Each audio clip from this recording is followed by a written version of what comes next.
Welcome to TFI Feature 1.7, Staff Professional Learning, a module in the PBIS Fundamental Learning Series. My name is Evan Moss, and I am a PBIS coach for Virginia Beach City Public Schools. We always begin with the shared understanding of what Positive Behavioral Interventions and Supports, or PBIS, is in Virginia Beach. Anchored to Goal 2 within our strategic framework, PBIS focuses on student well-being. PBIS is a data-informed decision-making framework for establishing the social, culture, and behavioral and academic supports needed for a school to be an effective and learning environment for all students. Every goal within the strategic framework has an embedded equity emphasis. Within Goal 2, we are focused on engaging in culturally responsive practices division-wide. We identify and address inequities in discipline practices by investigating and implementing best practices and seeking innovative solutions. Through PBIS, Virginia Beach City Public Schools has a desire to move toward more equitable discipline and foster a positive school climate.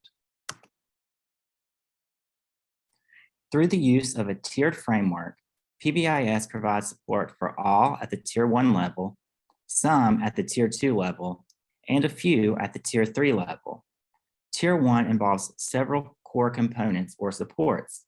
These supports include relationship and community building, common language of expectations, consistent structure and routines, student engagement, pro-social behavior acknowledgement, and effective responses to inappropriate behavior. Our learning intentions for this module are to utilize data to determine learning targets for staff professional learning, develop a professional learning plan that includes a learning target, intended audience, delivery method, and a check for understanding. And finally, we will explore models to measure fidelity of Tier 1 practices and identify at least one model that can be applied on the school level. Looking at the Tier 1 professional learning roadmap, you will notice that PD, or professional development, falls under TFI Feature 1.7, professional development. We will begin by diving into the definition of Feature 1.7 and its scoring criteria. Take a moment to read the feature description, possible data sources, and scoring criteria.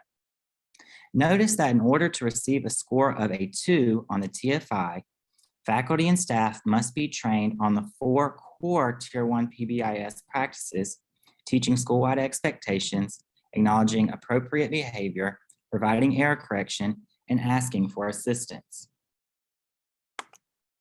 Another possible data source that can be considered would be 80% or more staff participation in a self-paced learning module. We'll talk more about how this works later. Based on the TFI feature for professional development, we should always start with the 4 core classroom practices. These include teaching school-wide expectations, acknowledging appropriate behavior, correcting errors, and requesting assistance. From there, we can make data-informed decisions on which remaining classroom practices and aspects of Tier 1 PBIS to train the staff around. Each classroom practice has its own brief that explains the what and why behind this classroom management strategy. These briefs are pictured on the right. Each brief can be found on the PBIS Virtual Resources site. You can access this webpage by clicking on the PBIS icon in ClassLink. Learning targets professional development should always be based on data. One simple way to collect data around the needs of the teachers and staff is to use a survey. Last year, the division coaching team was able to survey our school teams to obtain feedback that would guide our next steps. Take a moment to read some of the responses that were gathered specifically around professional learning.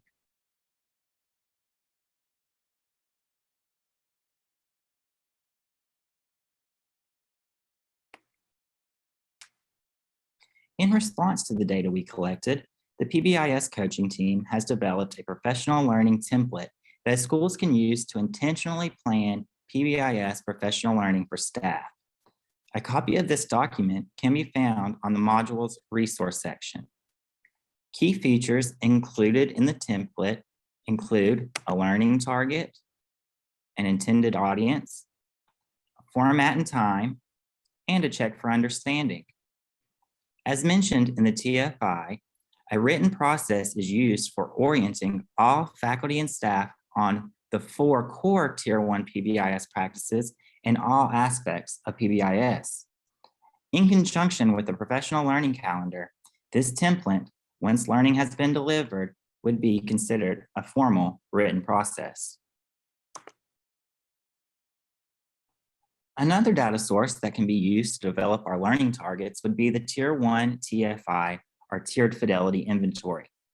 We can identify low-scoring features, those receiving a score of a 0 or 1, and develop our professional learning opportunities around those areas of improvement. While completing the TFI, individual classrooms are observed using the Classroom Observation Data Collection form. This tool is used to check the fidelity of core classroom practices and can be used as a data source when developing PBIS training. For example, if observations from multiple classrooms show a lack of behavior-specific feedback, then we can determine that professional learning is needed to better provide behavior-specific acknowledgement and error correction. And another tool that can be used as a data source when preparing PBIS professional learning would be the teacher self-assessment. This form allows teachers to self-assess and progress monitor their use of PBIS classroom practices and identify areas for improvement. Unlike the classroom observation tool, this resource can be completed by individual teachers. Based on the data that we as coaches received from school teams and stakeholders, we identified the classroom practice of opportunities to respond to model developing a professional learning plan. As mentioned previously, each PBIS classroom practice has its own brief that explains the what and why behind the classroom management strategy. Each brief can be found on the PBIS virtual resources site. And again, you can access this webpage by clicking on the PBIS icon on ClassLink. So let's take a moment to revisit our professional learning template. So far, based on the data that we have collected, we have determined that our learning target or our classroom practice that we are going to focus our professional learning around will be opportunities to respond.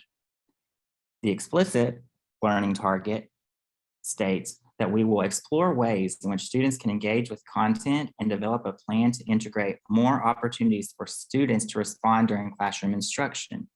So the target audience for our professional learning will be classroom teachers and special education teachers. We've decided that the best format for this professional learning to occur in would be during grade level PLCs.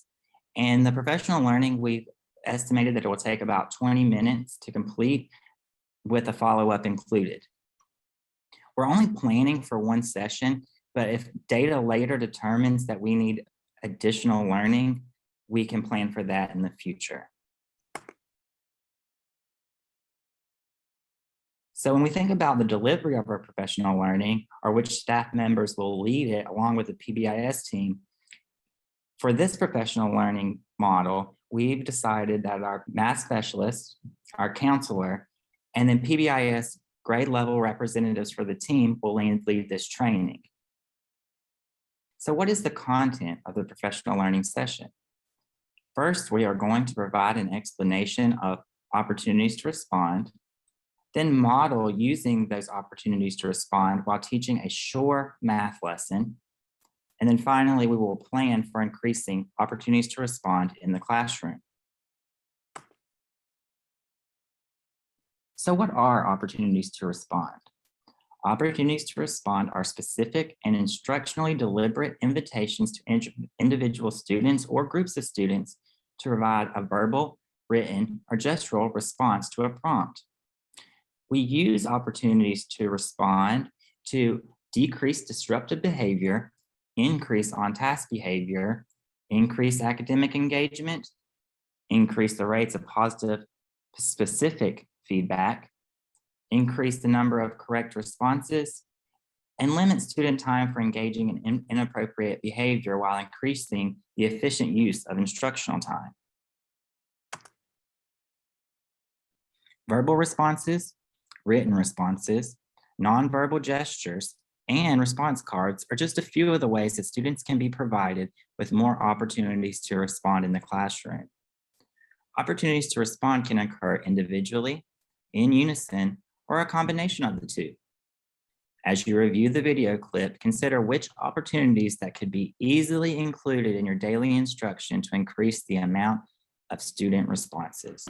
Teachers can enhance active engagement in the lesson content by providing exciting and relevant instruction and by providing a variety of opportunities for students to respond.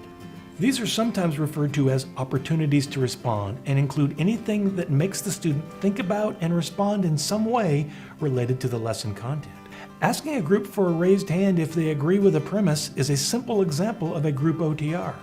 But the teacher could also ask students to share with a peer, draw a picture and hold it up, put their finger on a picture in the book, hold up a colored card to indicate a choice, give a thumbs up to indicate agreement, or even consider a solution to a problem and hold it in their head. The key is in getting the students to actively process lesson components on a frequent basis. Evidence shows that higher levels of teacher-generated opportunities to respond are associated with higher levels of active engagement and lower levels of disruption in classrooms across all students. Some examples that you may have thought of while viewing the clip on opportunities to respond could include any of the following: verbal responses, such as sticks or a seating chart; peer responses, where we have students turn and talk or think, pair, share; the use of response cards; signals or cues like thumbs up, thumbs down, stand up, sit down; movement like four corners or gallery walks; written responses like closed notes and sticky post-it thinking; and the use of technology like Kahoot, Padlets, or other interactive whiteboards. And providing assessment choice boards is another excellent method to allow students to choose how they would like to respond to the learning materials. The example on the screen is from an elementary language arts classroom.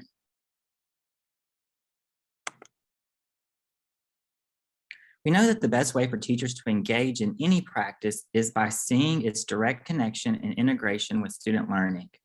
In mathematics, opportunities to respond are critical for students to share ideas, clarify understanding, construct mathematical arguments, develop the language of the discipline, and learn from others' perspectives. Multiple forms of interaction in math, that is, from teacher to student to teacher, and student to student, contribute to students' development of a positive math identity from a young age. Explicit attention has been given to the classroom environment as a big factor for how this plays out in real time. Who is invited to share, how ideas are shared, whose ideas are held and discussed versus whose ideas are ignored and passed over can impact student dispositions in math, which can impact learning. Math can feel like a risky space for students to share their thinking publicly. So the establishment of daily routines and protocols that invite students to draw on their knowledge and resources while providing space for children to connect and gather ideas from others is important. Let's take a moment to look at the 4 pictures of shapes represented as fractions. Ask yourself, which one of these images doesn't belong? Why do they not belong? Now, if we were to present the same question to our students, what opportunities could we provide for them to meaningfully respond to the problem?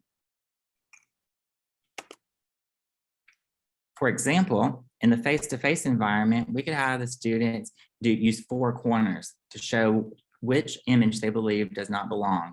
We could have them think, pair, share, let them use response cards, or a strategy like stand up, sit down to show their thinking. In the virtual environment, and remember, virtual learning days are not the only time that students interact with content in the virtual environment. Independent learning assignments completing during small group learning would be an example of when a student would engage with materials in the virtual environment while also being present in the classroom. So, for example, in the virtual environment, we could have the students use annotation tools, virtual whiteboards like Jamboards and Padlets, breakout rooms, a virtual poll, or a chat response to show their thinking and provide them with the opportunity to respond to the question. Now, consider this set of pictures. Which one does not belong? Again, how would you ask students that same question and allow them with multiple opportunities to respond? Take a moment to make a list of 2 to 4 strategies that you would use to provide students with opportunities to respond when responding to a question like this.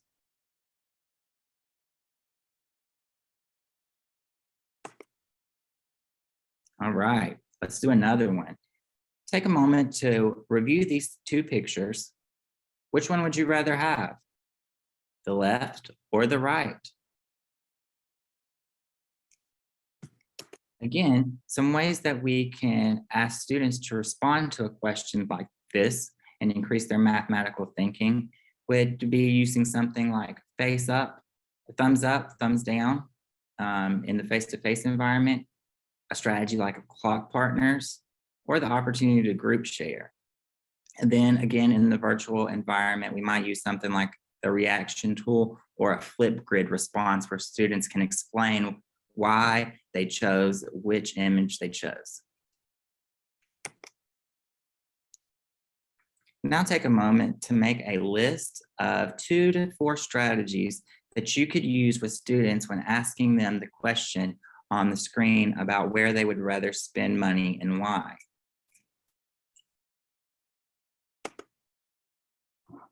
In elementary math, we have a renewed focus on what happens in a math block on a daily basis that provides all students with opportunities to respond. In years past, we have really used number talks as one of the ways in which all students are invited to share and respond in ways that build number sense in the elementary classroom. This year, we have also rolled out a site called SURE, which is an acronym for Students in High Yield Opening Routines and Exercises.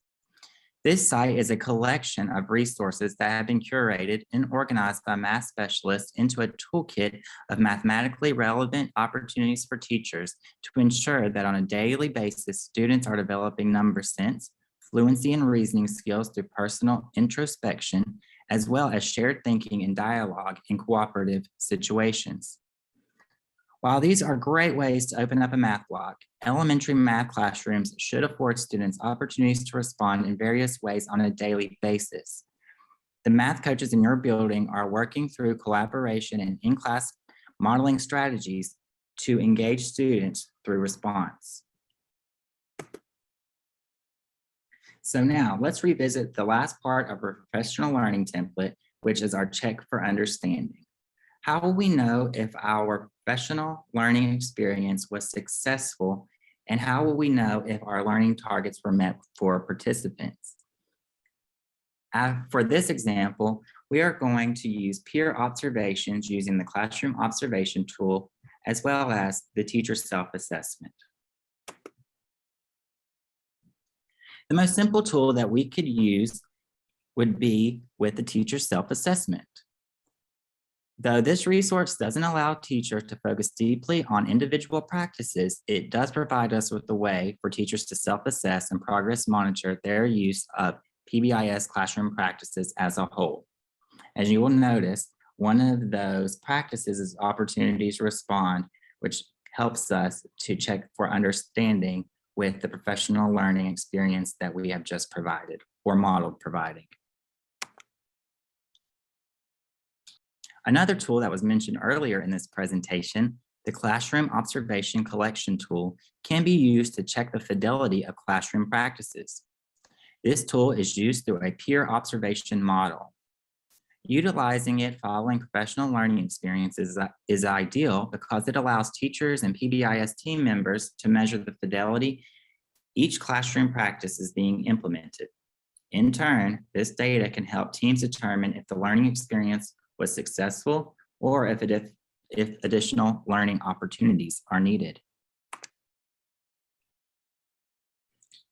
So after professional learning experiences, school teams need to decide on a model of follow-up that would check for implementation of classroom practices and guide our next steps. On the screen, you'll see 4 different models that can be used with the classroom observation tool. Take a moment to read the models and consider which would work best for your school or PBIS team.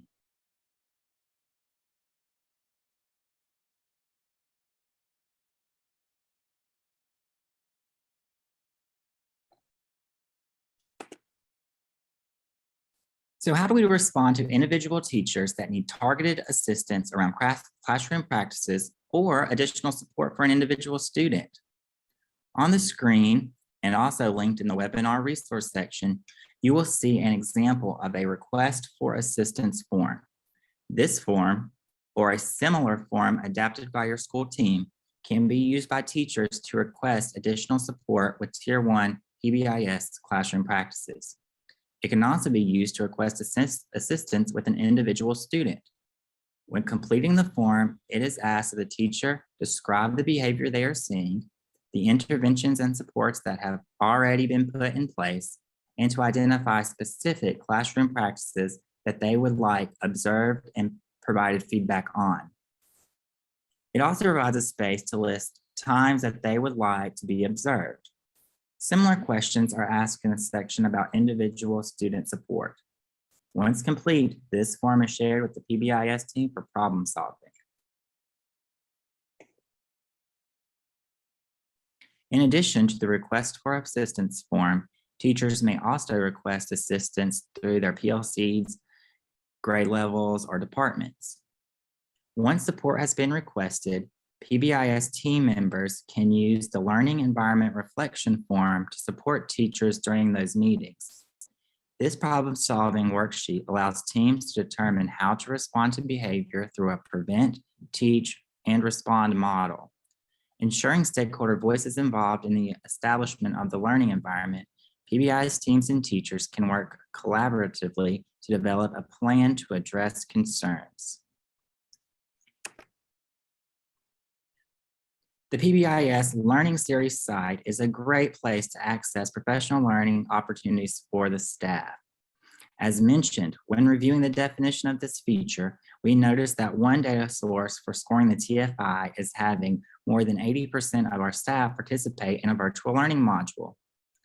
School-wide participation in these modules, specifically, what is PBIS, an overview of the classroom practices, and discipline procedures would be considered as formal processes for teaching all staff all aspects of the Tier 1 system. And another great perk is that you will get to learn more with me. Thank you for partnering in today's learning around PBIS staff professional learning. I hope that you have found it informative and beneficial. Please contact your school's division PBIS coach if you have any questions or need additional support.